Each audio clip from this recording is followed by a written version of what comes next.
Capital state lawmakers have passed a bill that supporters say would improve transparency when the state has to respond to an emergency such as the COVID-19 pandemic. News 10 ABC's Capital correspondent Jamie DeLine breaks down the proposal. There are certain situations where state contracts don't go to the state comptroller's office for approval. First is when there's an emergency situation.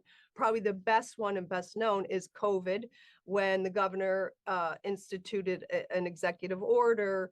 And in that executive order, basically put in language that would no longer allow those or require those contracts to come to us because it's an emergency. She says the second situation is when the legislature takes action to bypass the state comptroller's authority. A recently passed bill, however, would allow for more transparency. It would say that any contract that should have come to us but didn't would have to be posted on the agency who did the procurement on their website, and it would require basic elements that people are always asking for. Those elements include a description of the contract and its amount, name of vendors, what's being provided, contract term, and an explanation why it was or was not chosen on a competitive basis. So whether you're a Republican or you're a Democrat, doesn't matter. We want to make sure that taxpayer dollars are being spent efficiently and fairly. This legislation is supported by the New York State Comptroller and is sponsored by Senator Jeremy Cooney,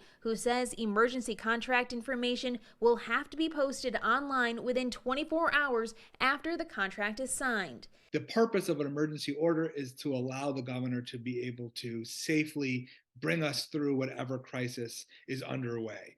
That's not changing. We're just making it more accessible to the public so that we know what's been happening during this process. This bill has yet to be signed by the governor. Her office telling me, quote, Governor Hochul is reviewing this legislation. If this were to become law, it would go into effect 30 days after it's signed. Reporting in Albany, I'm Jamie DeLine.